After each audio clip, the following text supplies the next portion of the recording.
It's your eye health experts, Prevent Blindness Texas, and welcome to Eyespiring, a conversation about all things vision and life. Hi, and welcome to Eyespiring. I'm Heather Patrick, your host and CEO of Prevent Blindness Texas. Excited about today's conversation with Brooke Campbell all about volunteer managing, disaster recovery, funding, and all the other things about nonprofit life. Let me tell you a little bit about PBT. We are a statewide organization that connects people to care, and really to hope about being able to capture, prevent their vision loss, and move forward in healthcare in the eye care continuum. With that, I'm going to turn it over to Brooke, let her talk a little bit about herself. But before I do, I just want to give a little bit of background. She serves as the Director of Community Outreach and Disaster Recovery at the United Way of Greater Houston, where she plays a pivotal role in the Greater Houston Disaster Alliance, a philanthropic partnership between United Way of Greater Houston and the Greater Houston Community Foundation. In this capacity, she co-leads nonprofit engagement strategies, disaster recovery planning, and coordinated grant-making efforts that strengthen the region's ability to respond rapidly and effectively when disaster strikes. But how I got to meet her was years ago around volunteer management and providing insight and guidance to Volunteer Houston. And so with that, I'm going to turn it over to you, Brooke, and tell us a little more about you. And first, I want to know, what does CNP stand for? CNP, Certified Nonprofit Professional. Okay. Yeah, I get that a lot. It also, though, gets confused with a nursing credential, so I'm always happy to explain when anyone asks. Yep. And then CVA? CVA, Certified Volunteer Administrator, which is one I am most proud of. Yep. I mean, proud of both, and encourage anyone who's ever interested to look into them, because I think it just brings more credibility to the work that we do in the nonprofit sector. Yep, and we're going to talk a little more about that CVA in a little bit. Okay. Yeah. So a little bit about me. I mean, you captured quite a bit of it, but lifelong nonprofit professional. I've been in Houston born in Houston, raised on and off in Houston. So Houston is very near and dear to my heart, as is the nonprofit sector. I don't know that I ever thought, in my early years that I wanted to work for a nonprofit, but I wouldn't ever leave the sector, now that I'm here and been here for a couple of decades. And I was thinking on my drive in this morning, I'm excited to talk about all the things, as you said, because my path it makes a lot of sense to me. But to anyone who's maybe looking on paper, the connections, the path that I took, it's just played out in a beautiful way. And I think it could be a normal path for anyone else. Yeah. It's funny because I think when you listen to several of the episodes, especially where there have been nonprofit executives, I think we would all say the same thing, right? Yeah. I didn't graduate college thinking, I'm going to go work for a nonprofit. I graduated with a business degree. I fully expected to be in business. I was in business. But I think you're right. There is this path that kind of you navigate, meanders all over the place, but when you look back, you can kind of see these threads that connect you, and you understand what your purpose. Yeah. Right? Very much so, right? Yeah. Yep. All right. We're going to get to know you questions. Okay. All right. Let's do it. All right. You build a career around community service, volunteer management, and disaster recovery. What first inspired you to get into this work? So how did you jump on the path? Yeah. So there are two, I think, core one core memory, one core experience. I'll say it like that. That's good. So in college, I didn't know what I was doing. I actually quit after 3 years to kind of explore, take a gap year. That's when I served in AmeriCorps. But I have this very specific moment talking to my dad in his driveway about, what are you going to do with the rest of your life, Brooke? But he said the same, I'm going to botch this, but what's the saying? You don't have to work a day in your life if you love what you do. Yeah, something along those lines. Yeah. And at that time, every summer, I was also working at a summer camp, a Girl Scout summer camp out in California. And I actually ended up working at that summer camp because of the Disney Channel. There was a show called Bug Juice that was all about, they would follow these campers and camp counselors around. Yep. I was like, I want to do that. But I ended up working at that same summer camp for 7 summers. Girl Scouts is a nonprofit, kind of got into that space. And so I ended up majoring in recreational administration, knowing that I wanted to work with youth. And so my first real job out of college was actually for Communities and Schools, national nonprofit. Bounced from there to Boy Scouts of America, which is now Scouting America, I think. And learned a lot working for a national organization at the national office. And ended up moving to Houston 2019, right before the pandemic, which is then where you and I connected. I was director of Volunteer Houston for a while. So, and then Volunteer Houston is all about volunteerism, and was totally into that. But what I didn't realize when I took that job was how engaged Volunteer Houston was in disaster response. And that's where I kind of cut my teeth, I guess you could say. Is that the saying? Yeah. I'm not a sayings person. You can tell. And so I, kind of that bridged the gap for me then to move over to United Way of Greater Houston, where I'm supporting the Disaster Alliance now. Yeah. Awesome. So, awesome. All right. So you started with AmeriCorps. How did that experience shape you? And ultimately, shaped your direction, I would assume, right? Yeah. So talk about that experience specifically. Yeah. Where did you go? Okay, so AmeriCorps NCCC is the program. It's one of the 2 national level AmeriCorps programs that exist. The other is VISTA, but NCCC is National Civilian Community Corps. And in that program, it's designed where you serve for 10 months on a team, the same team we had 10 people on our team.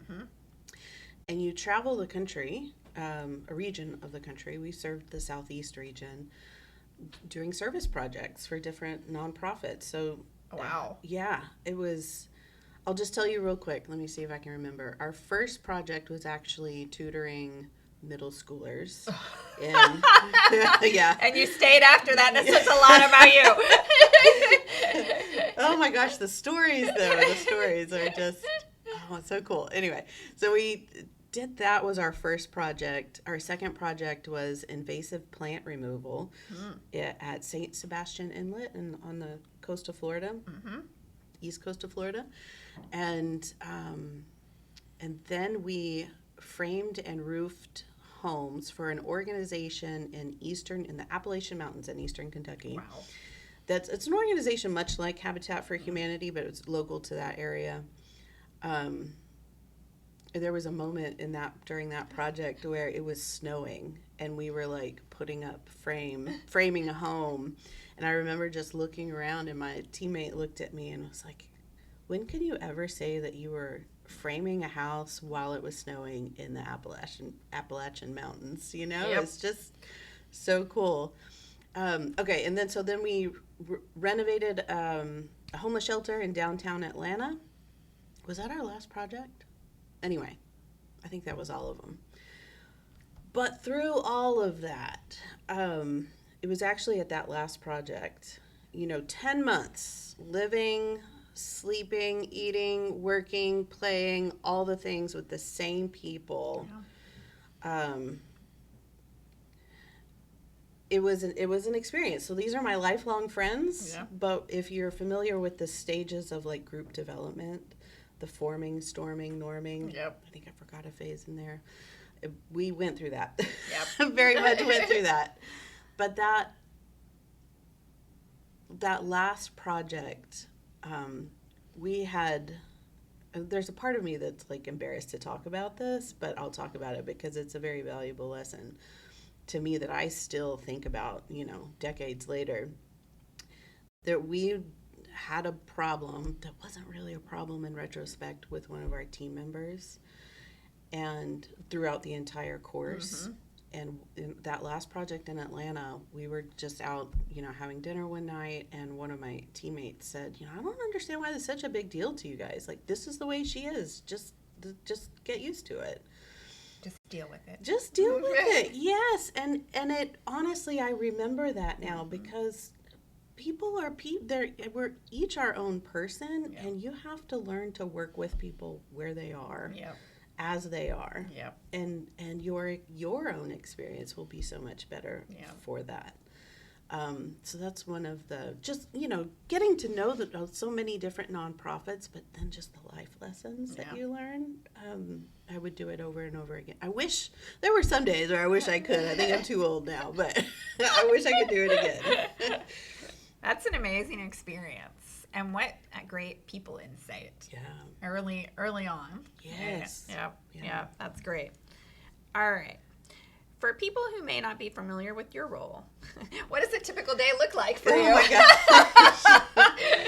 Oh, these days are, so no day is the same. You hear that all the time, but it's, from event planning to, depending on whether or not there's a disaster, we're either updating all of our templates and trainings, which is so exciting. It's really not. But when the disaster strikes, we are ready. So it's a little bit of, it's a lot of relationship building, I think. And that's what is so key to any community being ready for a disaster. I bet we'll talk about that a little bit later, we will. We'll circle back to that one. I will. But, So is there anything like this alliance somewhere else in the nation, and have you learned from each other? So we started out saying no, that there is, when I first started, right? So I've been here 2.5 years. The Disaster Alliance was launched in 2023. And, our colleagues before I was onboarded were saying and that there wasn't another partnership like this. I think now we would say there are very similar partnerships, but a partnership like this will look very different in any community. However, I will say that to take two powerhouses, fundraising powerhouses like a United Way and a community foundation in a large metro area and have them work together is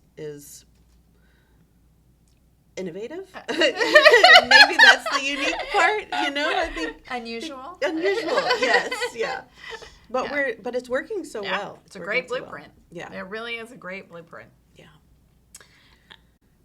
So in between disasters, so like right now, we are getting ready to move into, it's a couple months out, but we will go into, everybody lovingly refers to, we're going into hurricane season, June 1st, right? Everybody knows it that lives here. So in your mind and for your team, are there specific things that you guys do to get ready for that? Or is it really kind of just, we are just honed in on, doesn't matter really the disaster, it is really the systems in place to help us get there. Is a little bit of both? I think you nailed it. It's having the systems in place for sure. We have to do some internal, again, updating the templates. It's so boring. It's not exciting, but we take it seriously because we learned. In 2023, we launched. In 2024, we were already activating 2 disaster recovery funds. And had we not gone through that process, I don't think it would have been as smooth as it was for the first time around. I don't know. Does that answer your question? It's kind of like building muscle memory, right? You go to practice every day, and nobody really loves practice, but you understand that the better you practice, the better you play, and especially in those critical moments, right? Because you don't have to think about it. It's just there. You know what to do. Yes. So you're building muscle memory for the communities you're serving, right? Yeah. So that when disaster happens, they know exactly what to do. Yes, exactly. Yeah. Houston has faced its share of disasters, over the years. What stands out to you about this community in particular and how it comes together in difficult times? Because it does. It does, over and over, and it will, over and over. I hear so many community leaders say, Houston collaborates so well. Houston's strong. Yeah. Houston does it right. And when I first started hearing that, I was like, yeah, everybody says that. Every community says that about themselves. But being a part of it, it really is so true. And I think it's because of those experiences because there have been so many disasters where you can't do it on your own. Yeah. As an individual, you can't do it on your own as a nonprofit. You can't do it on your own as a community leader. We get more done when we work together. Yeah. And that looks different year to year, how we work together. It looks different in every corner of just this city alone, But as long as we're working together, I think and again, in those blue sky days, it's the building the relationships that pays off. That's the readiness. Yeah.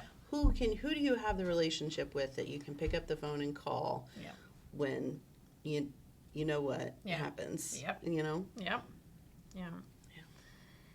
Okay, if you could spend a free weekend completely unplugged, what would that look like for you? We actually, my husband and I do this on a annual basis at least, if not more. There's the Big Thicket National Preserve in deep East Texas. Yeah.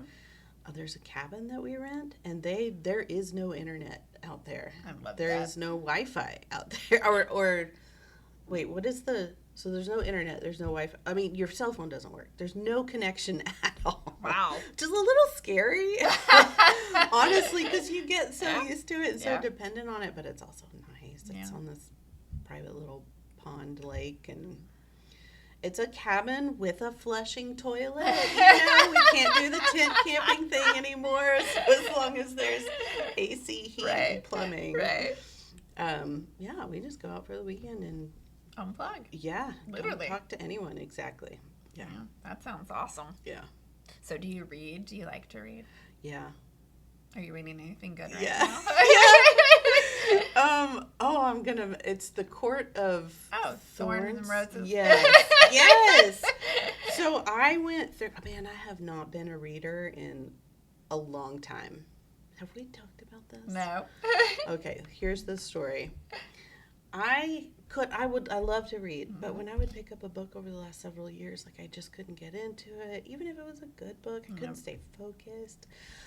I asked for Prevagen for Christmas this year. Do you know Prevagen? No. It's like this brain supplement. Oh. That Did it help? 100% yes. So Interesting. I started taking That's good. in January, and I guess it was early February I started reading this series, The Court of Thorns and Roses or whatever. And so I'm on the very last book. Oh, yeah, it's good. It's a good series. Just started. Yeah. So It's a good series. Yeah. Excellent. I'm All into it. right.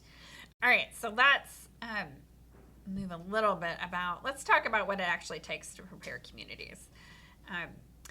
What does disaster readiness really look like, especially for a community like Houston or even Harris County? Because typically it is not just Houston. When these disasters come in, it is Harris County and the surrounding counties. Right. So what does it look like for Harris County? And then how do you also work with the surrounding counties? Because each county, I'm sure, has their own plan and they execute it their own way, right? And so when it is across counties, what does that look like?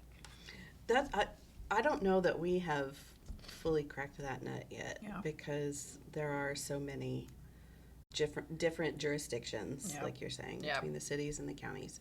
Harris County, I think, has 33 cities, which is always a surprising number to me when I hear that, because to me, Harris County is Houston, but very much there are other cities here. Well, and there's all unincorporated spaces, too. I live in an unincorporated space. So, there's that kind of interesting facet to it as well. Yes. I said it a minute ago, but I really do think it comes down to the relationships. Yeah. And so for an individual or a household, that's the relationships with your neighbors, which, I'm guilty of really knowing my neighbors. My husband's really good at that, so I'm glad he's got that under control. But at a business level, it's how are you taking care of your employees? specifically with nonprofits, it's, how are we collaborating? Right.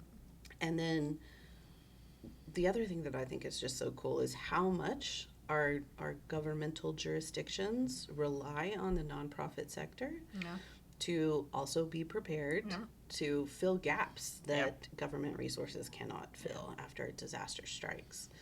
And it's year round, I say these things and I'm like, should I be saying this? Because everybody knows this already, but it can't stop. We all have disaster fatigue, I think, in this region. Mm-hmm. It's a real thing, but it takes that extra effort to, if you're not preparing yourself, prepare your neighbors, prepare your elderly family members. But it's just, it has to happen with intention, because it's something that we can so easily just, I'll get to it when I get to it. Yeah. And then it's here. Yeah, and then it's too late. Exactly. Yeah. Do you think, on that fatigue component, I think not only is fatigue, but I also think there is some serious stress disorders related to the weather that now comes in. And we kind of joke about it, but truly, I think if you've been through everything that has happened in this area, and I have been here since Hurricane Alicia happened, every disaster that has happened since then, I have been in Houston for, or in Harris County. And so we often, like the team and I are like, we really, I'm the weather person. Like I send notes out that say, hey, be weather aware. This is, when I worked earlier in my career, I worked off of Fountain View, and we got flooded in. A storm came in, the garage got flooded, we couldn't get out. We were there for like 10 hours at the office, just sitting there in the conference room watching it, and there was nothing we could do. And so it really is, when you talk about being prepared, it's really paying attention to. And I know that sometimes it gets hyped up, and then it doesn't happen. It's not as bad as people think, and then the next one is even worse than what we thought. So, that's also, how do you manage that communication to really help people understand, right? It is so critical to walk through, even if you have like a 5 or 10 item checklist of just make sure these things are done. Like, be prepared in this way. Well, so kudos to you. Also, just my heart goes out to you and to anyone who has been. I have not been through any of these major disasters. I was stuck in Las Vegas for Hurricane Beryl. Like I was here for that. And that was, anyway. It was. Say the question again. So how do you help communicate out to nonprofits, to businesses, to individuals? There are lots of times I think it gets hyped up, right? And then it's not as bad as they think, and then that kind of sets the course for everybody, like, it's not going to be that bad. And then the next one is even worse than what you think, right? Yeah. And so how do you help? What's the message to people? That's such a great question that I don't know that we have a solid answer for that, other than the message itself is always the same, right? Yeah. There are a million checklists out there. Yep. There are a million kits out there, preparedness kits, but it's taking the extra time and the extra step. From our perspective with the Disaster Alliance, we send messages to our nonprofit partners to, here are the resources, share with I always like to include, share with not only your clients, but also your staff, your volunteers, your board members, because we're all going to be impacted potentially in some form or fashion. Yeah. I know, I wish there was, I don't know, but you've touched on something else, and that's the mental health side.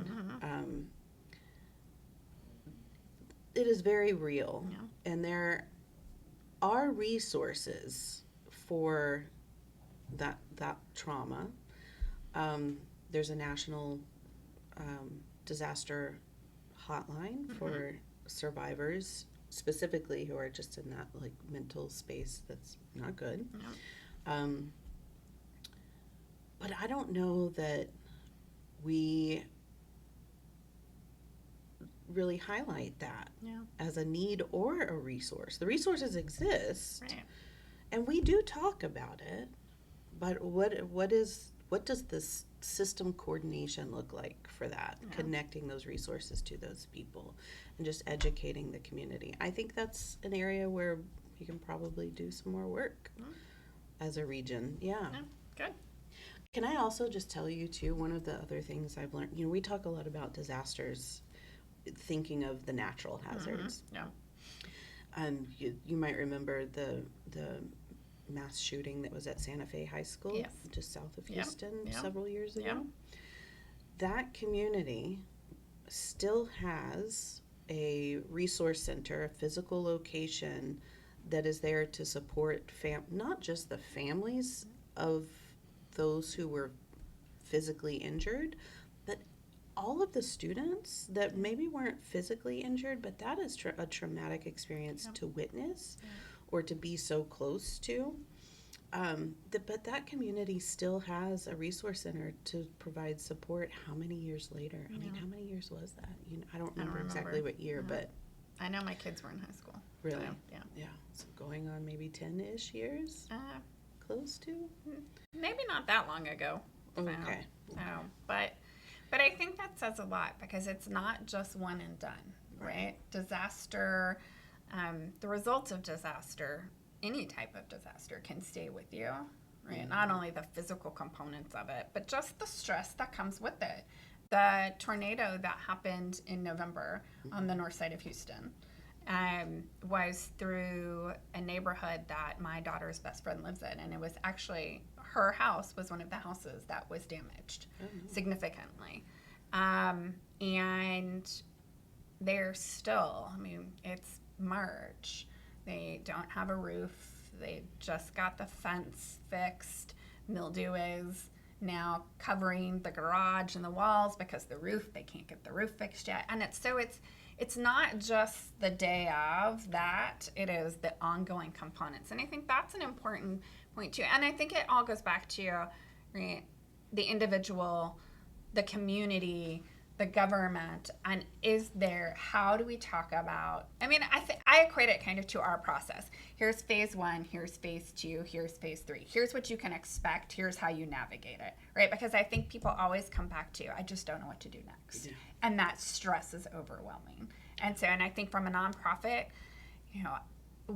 I had been here a month in this role when Hurricane Harvey struck. And just having to navigate that as a leader, I had never done anything like that before. I wasn't prepared in any way.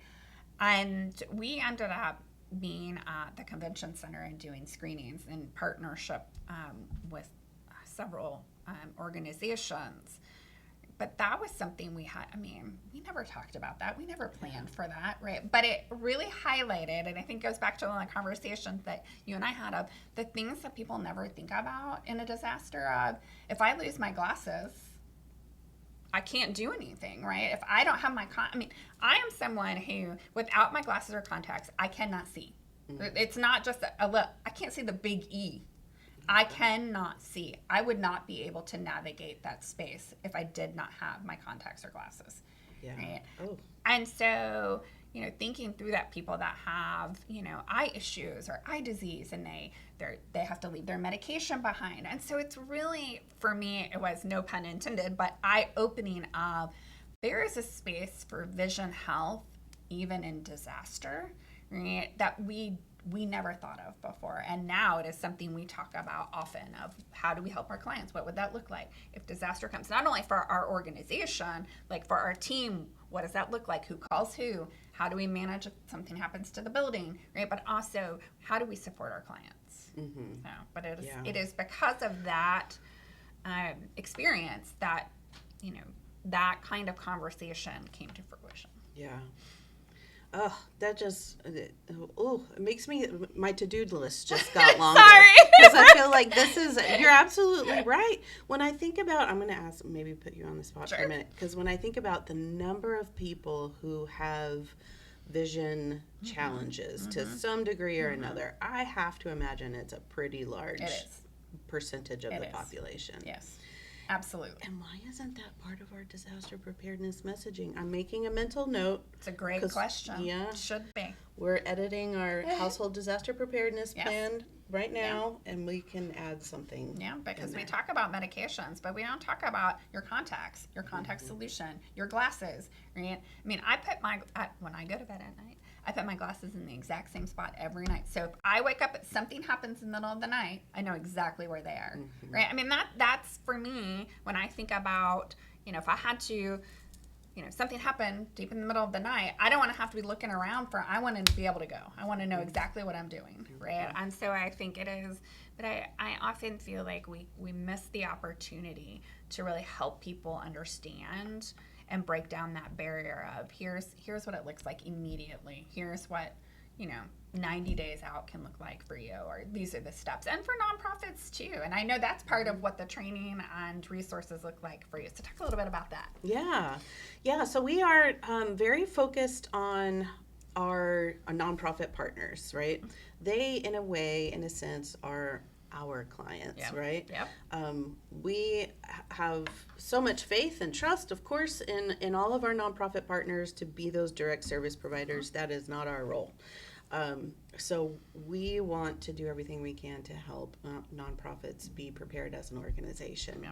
So we host quarterly convenings throughout the year to focus on any piece of disaster preparedness. We brought in an expert on continuity planning. I don't know when that was, but recently, to help organizations, if nothing else, just pause and take a moment to refresh your continuity plan, because chances are you already have one, it already exists.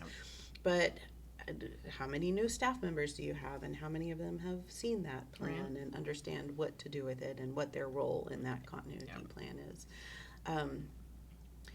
So we're very focused on supporting, helping nonprofits build that muscle, disaster preparedness muscle, not only for themselves, their employees, but also for their clients. And then we are very focused on the most vulnerable populations.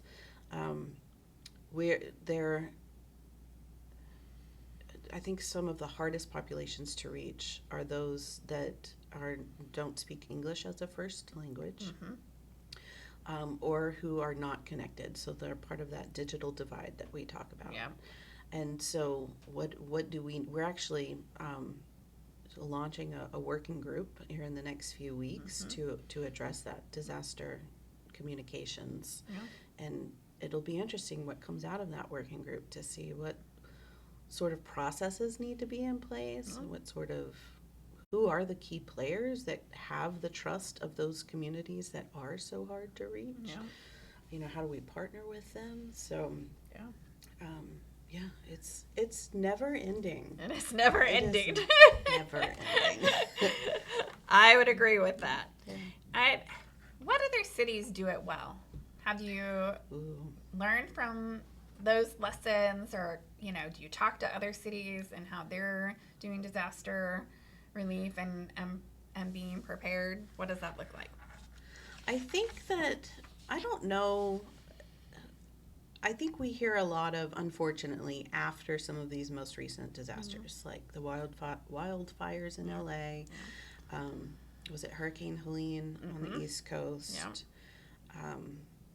Even did Helene hit Florida and North Carolina? Yes. Because I think it went up that way, right through it. Yep. So we hear stories from those communities on, what they're doing now as a kind of an enlightening moment for us. We should be thinking about that, or we can do that here. One of the thought crossed my mind a few moments ago, but I think we can be prepared. We can have our plan in place.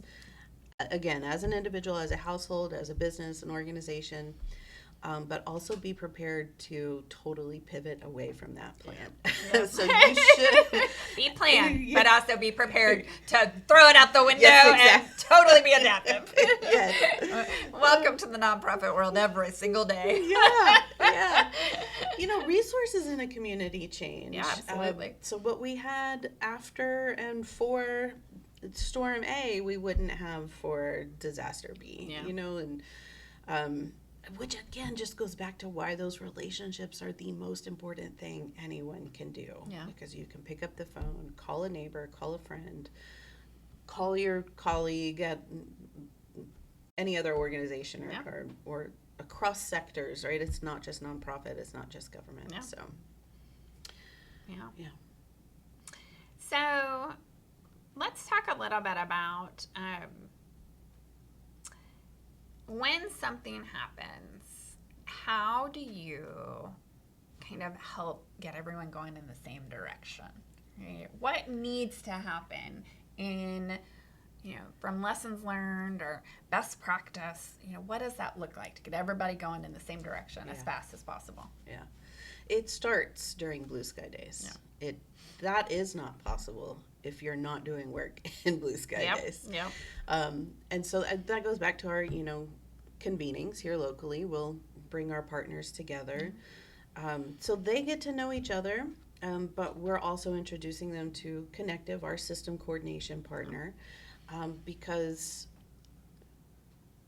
part of what makes us or puts all of us in a position to respond rapidly and effectively is to have these systems in place and be sure that people are familiar with them and how they work. So the technology that Connective brings to the table, it's not just technology. They bring a very human-centered purpose and focus to everything they do. That's their team members and how they work with nonprofits and across sectors is just beautiful, and we are so lucky to have them here. So it's not just that technology, it's also understanding where the gaps are in recovery. So literally which zip codes don't have disaster services provided to them historically, right? Yeah. Or there are not nonprofits. Where are there not nonprofits providing services to a certain zip code? What populations, what vulnerabilities historically haven't received services? So identifying those gaps in Blue Sky Days helps us put strategies and processes and partnerships in place to activate and mobilize when a disaster does strike. Yeah, I love that. Yeah. I love that. All right. So let's talk a little bit about volunteer management. Oh, yes. Personal passion of it. Yeah. So we can start in disaster preparedness and recovery, but then move into just across the board volunteer management. But what does it take to manage volunteers during a disaster recovery? What does that look like? Oh, gosh. Man, it takes a lot of trust. And I think that trust and communication. Yeah. So. And why do you say trust? Trust because you can't do it all. All right? You have to prepare people for a role in whatever that volunteer role is, train them as best you can, and then set them free. But you empower them in a way and that's where communication comes in, I think, that you're checking in, you're supporting them, because some of, just as a quick tangent, some volunteers are not prepared for what they see and experience after disasters. And we have to take care of our volunteers just as much as we do direct survivors of disaster. Absolutely. But so it's that trust and communication to prepare them, train them, orient them, set them free, and then get all that information back, Yeah. And I remember when I was at Volunteer Houston and we were preparing volunteers in different organizations, I remember telling people it is not possible to over communicate. Right. To Absolutely. tell us everything. It Yeah. doesn't matter how detailed or repetitive you think it might be. Right. I think iteration is the key. Iteration is the key. I love that. Yeah, because what you hear the first time, you may hear the rest of it the second time or the third time, right? Because a lot of times we pick up one or two things and that's what we hone in on, even if there's 5 other things that we need to be aware of, right? So iteration definitely is the key. So what do you think drives ultimately volunteer engagement? Talk a little bit about how you assess and how you teach others to assess motivation when it comes to volunteer management. Oh, man. This is something that I think is hard to do, but is so important to do. Yeah. And that is the key word that you said there was motivation there. Understanding what motivates an individual, especially in a volunteer role, can help us as volunteer administrators in some form or fashion to be sure that that person who happens to be a volunteer is in a role that fulfills them, that they're being recognized in a way that they actually want to be recognized. But it takes effort to understand what motivates one person, and that can feel very overwhelming when you're managing 500 or more volunteers. Yeah. But for those who can figure out how to do that, it pays off in the long run. Yeah. There's definitely an art and a science, I think, to volunteer management, just like development, right? There are definitely key pieces of it that require a little bit of artistry, right? Yeah. To be able to really do it well. So when you have volunteers where motivation and interest align to what you're looking for too, because part of the process is really understanding what the organization needs, right? So that is the ultimate, right? But what happens when you have that where interest and maybe skills or motivation don't align to what you need? How do you handle that? Oh, I think it can be as simple as a little one-on-one conversation. What's going on with you? What's working for you? What's not working for you? And my goal being, let's, redirect you. Yeah. That could be in a different position within the same organization, or it could be with a different organization, and that's still a win, right? Because I think as volunteer engagement professionals, we have a responsibility to help.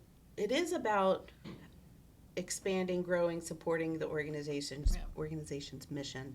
It's also about supporting that individual, the volunteer, and matching them to that right role, and understanding why they might not be so satisfied is key to the overall success. Agreed. Totally agree. So what do you think what misconceptions or myths have you heard along the way about volunteers or volunteer management?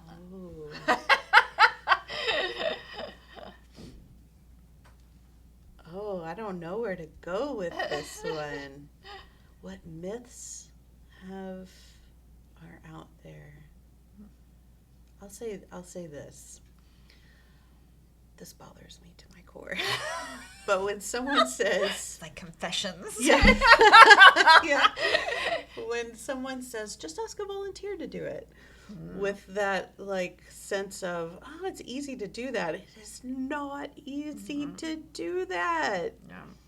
Kind of flippant, right? Yeah. Just get them to do it. Yeah, it's not that. There's so much work that goes into a volunteer serving in a role before that volunteer ever shows up to actually serve in that role. Yep. I would almost argue there's more work that goes in on the front end, right? Yep. Oh. Yeah. I'm short-circuiting because I don't know what to say. There's so many things to say. Well, one of them, you can't fire a volunteer. True or false? Oh, false. Yes, you can. There's a right and a wrong way to do it, but yes. Yeah. Or volunteers aren't worth it. Ooh, don't. Don't hurt me like that. But I'm sure you've heard that over the years. Absolutely, yeah. Yep. And what do you respond? How do you help them understand how important volunteers are? I think this comes down to understanding why they feel that way, right? And personally, I have to remind myself I'm not going to be able to change their mind in one conversation, right? Because I can get real passionate about that, But yeah, I think I can understand why someone would think that, because it does require a lot of resources. But when the energy and the resources are invested in a, I like to say, sophisticated way, with intention, with real strategy, with forward thinking plans, it pays off. And I keep thinking about 2025 was such a hard year for nonprofits. Yep. And a lot of organizations lost funding, which means they're losing staff. Yep. And I'm just keep thinking in the back of my mind, and I'd be interested to know what you think too. Like, are organizations good? Is this when nonprofits, generally speaking, start taking volunteers more seriously? Because you can do a lot with volunteers. You can get a lot done. And that's not to say that every organization does not take volunteers seriously. Right. But Well, I think there's a difference in taking them seriously and being committed to invest the resources to grow that human capacity. Right? And you've heard me in my volunteer management class. For me, right, volunteers are human resource capital for organizations. Staff volunteers, right?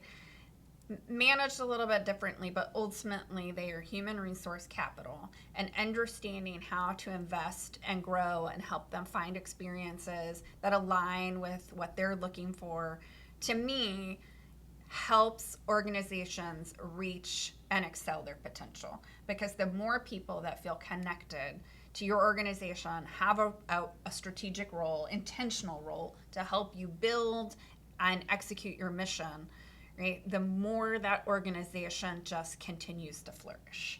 But it does take investment in it. And I think, nonprofits don't always have the luxury of that investment. But I think it's kind of that catch-22. If you don't invest in it somewhere, right, then you're kind of always behind the wheel, right? Whereas for us, I think it really comes back to, we've added it to where staff is, there's a staff position working directly with volunteers, and that has been amazing. And she made some easy changes, but significant changes that have really helped our volunteers. And I think it is just those kind of things. It goes back to being intentional and strategic. I think that is one of the biggest takeaways why I love teaching the class.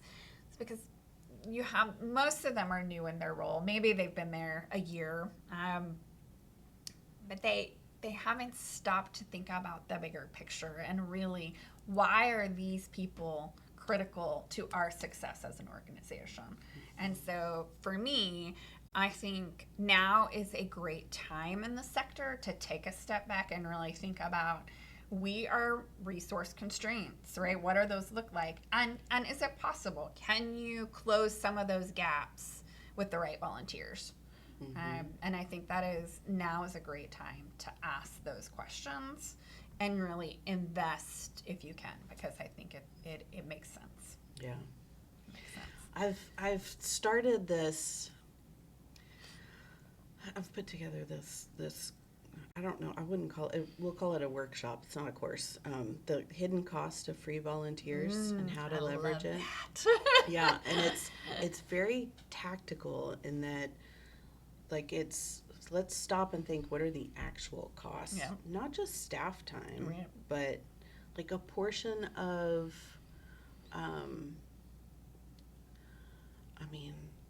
you might think I'm crazy, but a portion of the building of the office space should be, allocated to the volunteer department. Portion of IT costs, right? All those basics. In addition to the cost for background checks and printing flyers and all that good stuff, right? T-shirts, whatever the case may be.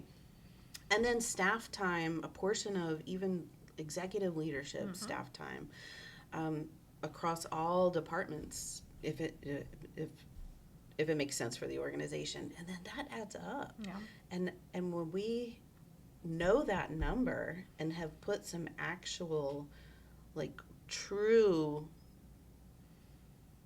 understanding about what the true cost is, I think that number is can be very surprising to some folks, specifically some decision makers sometimes, you know?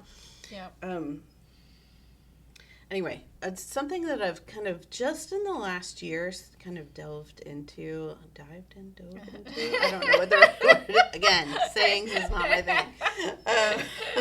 So I'm interested to see how some of the organizations that have picked up on that, if it's actually working for them. But I think the flip side of that is understanding kind of your return on investment, right? Mm-hmm. So this is what you're going to spend in hard costs. But the flip side is, you know, for an organization like us, we have about, I don't know, probably 500 volunteers across the board that are active every year, right, that are helping us execute out in the communities that we could not get to, right? And so the return on investment, even if you just the pure hours timed by whatever the assigned value is each year, right? But you're talking about thousands of dollars that in theory, we would have to spend in order to have an equivalent of that human resource capital on staff to go out and do that, right? Yeah. And so I think it is critical to understand both the true cost of it, right, but also the return on investment. Yes, exactly. Because every nonprofit I've been a part of, volunteers are a critical part of executing the mission. Mm-hmm. And so I think really learning how to invest and manage that part of the business is critical for success. Mm-hmm. It's my own opinion. I hear you. I'm there. I agree. I like to say, what is our nonprofit sector without its volunteers? And then stop talking and let that sink in. I try to say that more often. It's a great question. Yeah. It's a great question. So what advice would you give somebody new that was coming into the nonprofit sector that specifically wanted to jump into volunteer management? What advice would you give them?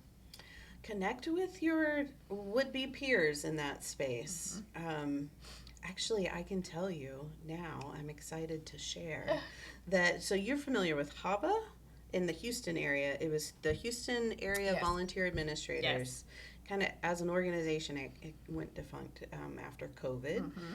And I am now charged with partnering with the right partners in the community to bring that back. I love that. I am super excited about it. Love that. Because I've heard volunteer managers from across the regions ask about, hey, is that still a thing? Is it coming back?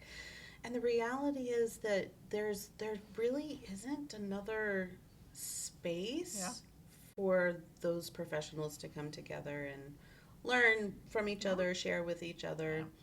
And so that would be, I think, first advice, first step is connect with other volunteer engagement professionals, because there's a lot to know and learn.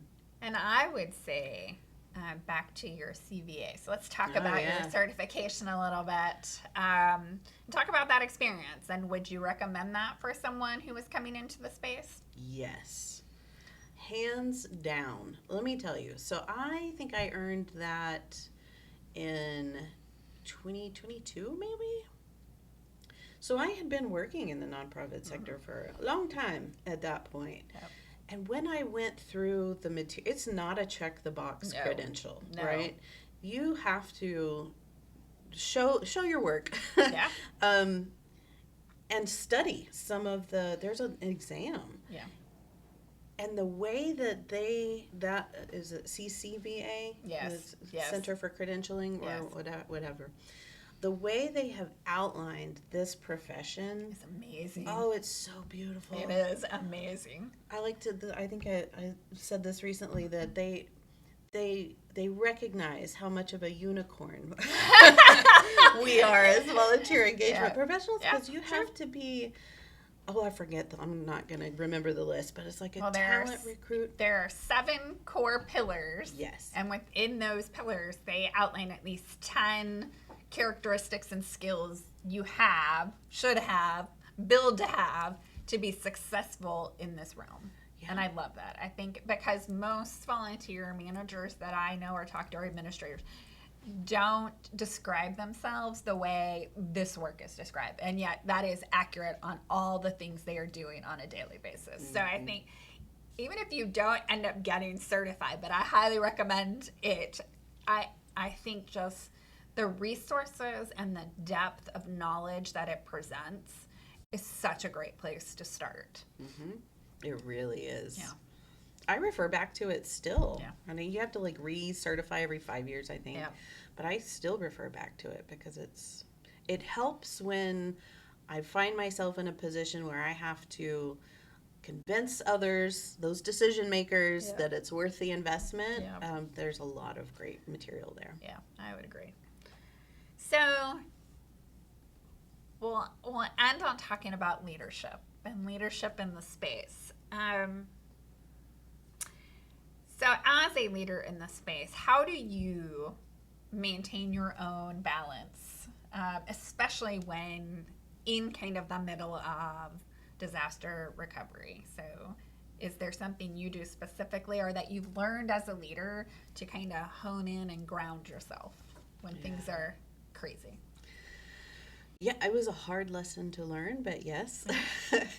And it goes back to, I think disaster, working in that space is different in that I accept and I acknowledge that I am going to be working long hours. I mean, even in the grant making space, we were up until midnight on Saturday, like reviewing grant applications and preparing the strategy. And I was surprised at how much work there was to do my first time around in 2024. Yep. Yeah, that's a whole different conversation that we could talk about grant making and strategy. Yeah, very true. That's a different episode, but we will come back to that. Yeah. But yeah, so I kind of I accept that I'm going to be not have a lot of boundaries during that time. Yeah. But that means that I protect that work-life balance during blue sky days that much more. No. And I encourage that in others and my team members. And it's I think difficult sometimes because I think there are still some folks in leadership positions that don't advocate for that. Yeah. And it's so important to be able to do that. Yeah. I think individuals feel supported and heard when you advocate for them to have their own work-life balance. Yeah. And I think it starts there. That's caring about the human, right? That's where leadership starts, caring about the person first before the work. Yeah. So on volunteer management side, what has been one of the best things that you have seen from a leader as they've advocated or supported volunteer management, investment in volunteer management? What stood out to you?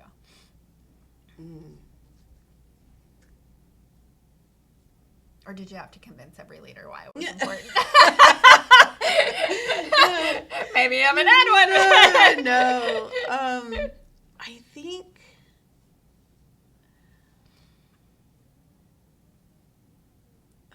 that could go so many different ways. I think that the best examples I've seen have been those who just acknowledge the work of the volunteers. Also love it when they recognize the work of the volunteer engagement professionals because they are there in the background as well. Absolutely. I don't know that I have a really good example or answer to that. Do you? What do you? I think probably the best example that I have seen, well, two. I will say when I worked for the MS Society, the way they planned and thought through how they worked with their volunteers, how they recognized their volunteers, how they built pathway for engagement and leadership with their volunteers was the best I have seen yet. And so their commitment across the organization to really highlight the work of the volunteers in the organization was pretty phenomenal. Yeah. And then I would say when I worked for Komen too, there was so much that was done by volunteers, and they also had a great program for highlighting the volunteer work. And again, different pathways. You could come in and serve in different roles. And I think that is really important. I think being able to give people a pathway into your organization and then stay connected and grow is critically important. And I think that takes leadership thought, because again, it goes back to investment. You have to work with your team, or at least empower your team to be focused on that, right? And so I would say those two organizations at a national level really worked hard to honor their volunteers. And I think that's it. Really honor them, honor their work, honor their success, honor their commitment to the organization.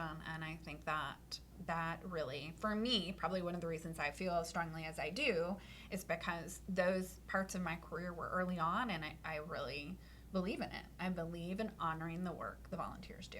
Mm-hmm. Yeah. So thank you for sharing those, because it's sparked a couple of memories, I guess, in my mind too.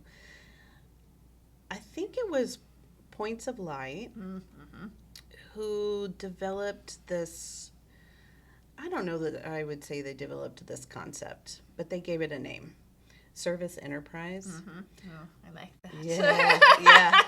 Which is like acknowledging and incorporating volunteer service at every level, every function of a nonprofit. Yeah. And I think that approach is a really smart approach, and I think it aligns with the examples that you gave. Because volunteers really can't. They're not just envelope stuffers. No. They're not just kit builders. You can have our board members are volunteers. That's what I was going to say, yeah. Right? Our leadership, they are volunteers. Yeah. Right? And then you can move into the skilled volunteers. Yeah. You can have volunteers in your accounting department. Yeah. On your legal team, marketing. Yes. And so recognizing, and I think including that strategy or taking that approach to volunteerism in a nonprofit sets a good example. Yeah. And what do you think makes a strong leader through disaster recovery?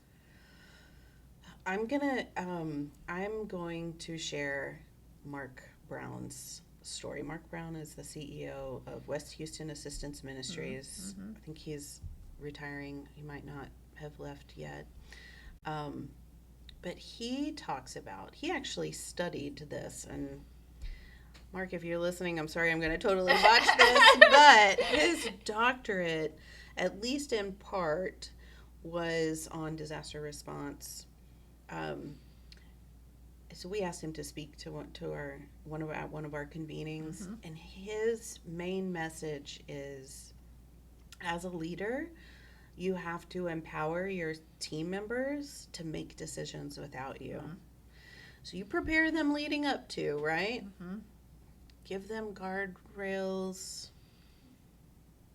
boost confidence in whatever way you do that. But then empower them and then trust them to make those decisions without you, because you're not always going to be available. Sometimes we have to move fast, and waiting for approvals and decisions from one or two people can slow things down. But I think that is one of I would love to see that happen everywhere, you know. It's hard to do, and I get that. It is. But it reminds me of Amazon's customer service. They give their people, don't they, some sort of little budget for like when a package doesn't show up. I mean, the refund is immediate, and it's not like I have to provide, my social security number is evidence. Right. Yeah. No, you're right. And some it is literally, don't worry about sending it back. Here's your refund. Yeah. And it's funny because I was thinking about that a couple of weeks ago. I'm like, I wonder how that works, right? Because if you have 100 people in a day that, how does that impact your business? I know, right? Yeah. The things, as I'm thinking about my Amazon returns, these are the things I'm thinking about. But no, I think there is and I think not only in disaster response and recovery, but probably just in this space, and probably certainly even in the for-profit world right now as the world is evolving and adapting rapidly. Being able to have those kind of leaders that empower their teams to make decisions when they need to make decisions to absolutely move the mission forward is critical. And it is hard to do. Yeah. It is hard to do. Yeah. But I think it comes back to something you said earlier, trust, relationships, communication.